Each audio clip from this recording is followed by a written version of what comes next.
I don't feel 40.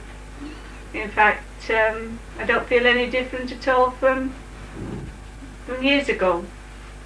And I certainly don't look 40, even though the rest of the family think I do. I was born in Scotland, in a place called Peebles, either 5 to 7 in the morning or 5 to 3, I don't exactly know. And I only stayed up there for 6 months. My sister Linda, she was also born up there, and we all went down to see Allingwood, a street called Cedar Street, and I lived most of my childhood days there, up to the age of 10. We had a reasonably happy childhood. Went away once a year to Scotland, where my gran and granddad used to live, and we used to go on trips to the coast, maybe twice a year.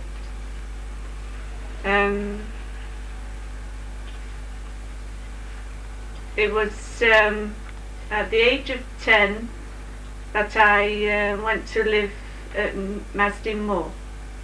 It was when our Trevor was born at 6, and when he was 6 months old, the bungalow at Cedar Street was too small for us all, so we had to move.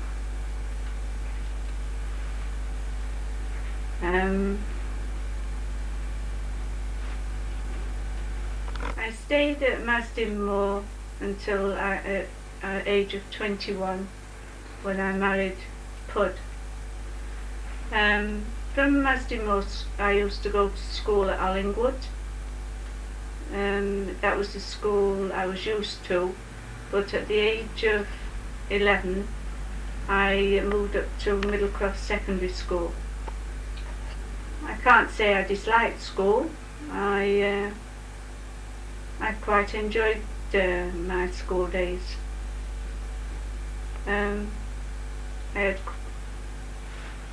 I think I was reasonably clever at school. I was always in the A classes all the way through my schooling.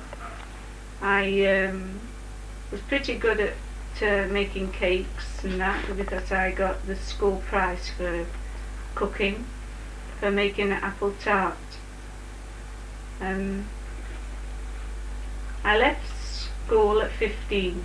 I didn't sit any A-levels or O-levels because I didn't pass the 11 plus, and in those days if you passed the 11 plus you went on to the grammar school.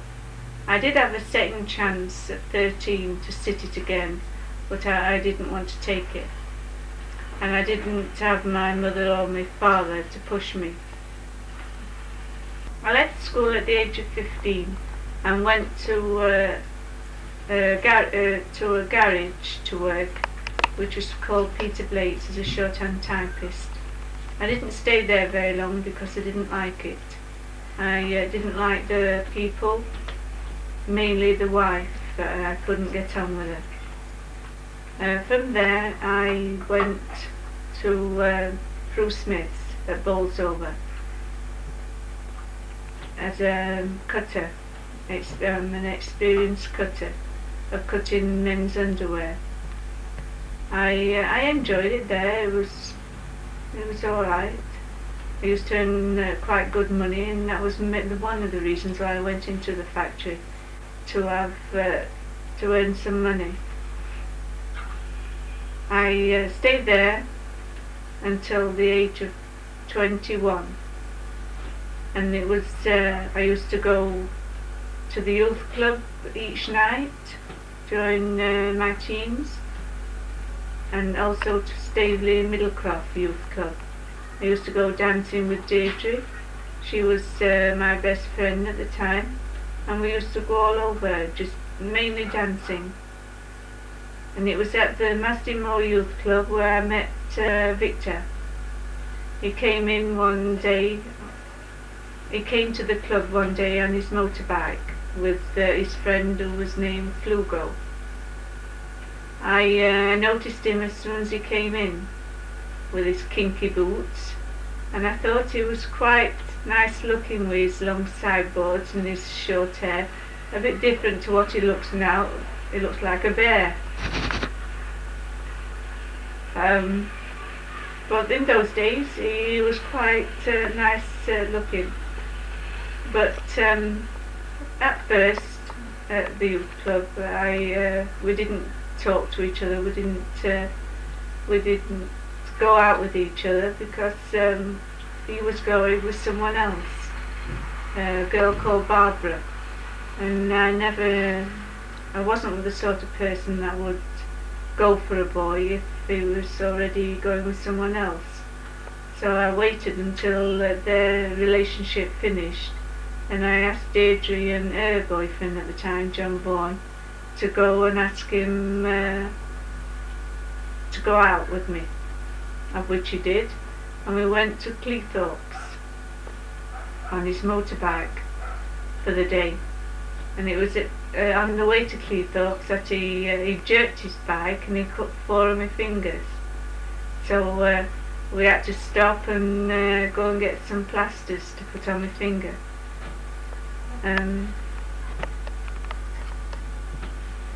So I enjoyed going out back at motorbikes in those days. Victor had a 500 Velocette, but he wasn't the only person I used to go back of. I used to go back of quite a few of them. Melvin Pegg and a few more. There used to be a group of about 13 of us. And in the teens, I enjoyed motorbiking with the lads. Doug and myself many times used to go to Scotland on his motorbike. He used to come and meet me from work, and then we'd travel all the way up to Scotland and stay with my gran, who was a widower then, and we used to have some good times up there.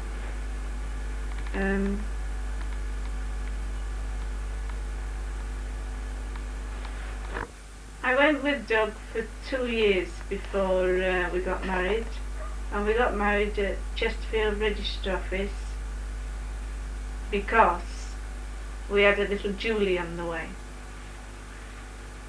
We went to Scotland for a honeymoon, and it was on Christmas Eve that we got married, and we didn't realise that there'd be no traffic, no public transport on Christmas Day. And as our train left Chesterfield at 12 o'clock midnight and we arrived in Scotland early hours of the morning, there was no public transport or anything to take us to Peebles, and from the station to Peebles was about 18 miles. So what we had to do was thumb a lift with a grit cart, because at the time it was snowing pretty bad up there, and the vans were out gritting the roads. So they gave us a lift right into Peebles, and that's how our honeymoon started. We argued on our honeymoon, but on the whole, I think for all this married life we do get on pretty well, even though sometimes he gets on my nerves and I get on his nerves.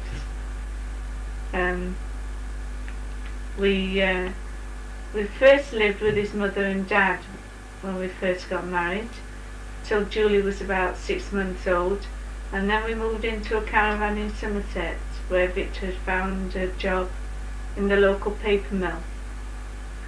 It was only 1 mile from the sea, and he used to take Julie, when she was a baby, on the beach for walks and barbecues, frying sausages, and she used to enjoy it.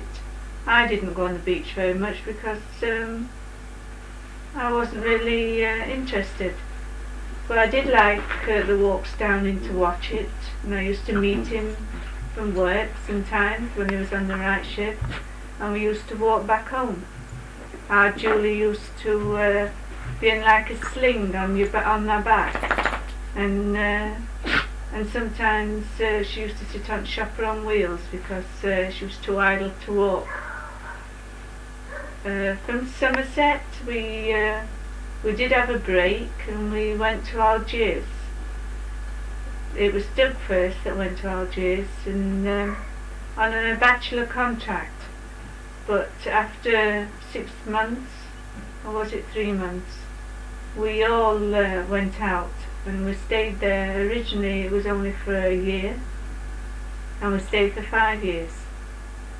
I think looking back, even though at the time I didn't think so, but Somerset was the best place to live. I did enjoy Algiers for the last couple of years because I learned to drive out there and I used to have our car and go from place to place and just take Doug to work and then I have the car and do what I wanted. But on the whole, I think Somerset was the best place for us. I think if we had a chance again and on the right site and the right place, I think we would have still been down there now if it wasn't for Doug not being able to get a job back at the paper mill. But instead we came to Wales. Now I can't say I dislike Wales because I don't, even though Julie, Doug and Anne are a bit fed up of it. I can't say I'm fed up of Wales, but I do like to move around, and after Algiers I think it's given me an insight to how other people live and that, and I do like to go to different places. I like the house that we're living in, but I can't say that very much happens here in Wales. I was working at Gosan and Frozen Foods for 6 years, up to 2 months before Christmas of 1985, and then I'd lost that job. I enjoyed working there, and the money helped us even through the year-long strike when Victor was when the miners were on strike. It's very quiet down here in Wales, and I like the quiet. I like a quiet place, but on the whole, looking back, Somerset is a far better place than this. There's not really a good walk from Gravesend to Gorsinan, yet at Somerset it used to be a nice walk by the sea, and I think that's what we all miss mainly. Perhaps if we could have gone up to the Gower when we first came to Wales, it would have been a different matter. Maybe we wouldn't have been building a boat to move away. The boat in the back garden will be finished in maybe 2 years' time, and then we'll be selling this house and we will all be moving off to who knows where, we don't know yet. But I'm sure if we all stick together and as long as we don't get too many high seas, we will enjoy ourselves. It's the seas that frighten me, not the different places. I quite enjoy the idea of going to different places, seeing different people and different cultures. But getting from A to B is the frightening part. Doug says there's nothing to be frightened of, but there is when you see these high waves and gale force winds. You can't always avoid them, and I think that is the main thing that's going to frighten Julie and myself. And she's a bit of a daredevil like her dad. She doesn't mind things like that. It's excitement to them, but to Julie and myself, it's a bit frightening. I think one of the, well, I don't think, I know that the main person that both Doug and myself miss in Wales is Doug's dad. We used to enjoy him coming down in Somerset and going for a pint and this and that. Well, we haven't had that in Wales. We do have his mother coming down, which we all look forward to very much. And she's the only one that sent me a card. My daughters haven't sent me a card, and Doug hasn't sent me a card. But I will say one thing for him. He went out this morning and bought me a flake. Now that story goes back to Somerset. Every morning when he used to come from work, even if his mother and dad were staying with us, he used to bring three flakes back. Yeah, 3 flakes back. One for me, one for his mother, and one for Julie. And in those days, we were only sixpence in the old money. But now, he was complaining because it was 20 pence. He said, I'm not worth it. But, you know, 40 years old, and I don't feel any different. In fact, I don't think myself as 40. And maybe I've got a few more wrinkles, and maybe I'm a bit fatter than when I was a teenager. But I'm quite happy as I am. I'm not. I'm more beautiful now. I have to keep saying that because these lot don't believe me. As regards to the boat, I think we'll be alright, all of us together. We've got, Julie and myself has got his navigation all sorted out, and it's just a matter of experience of the seas. But as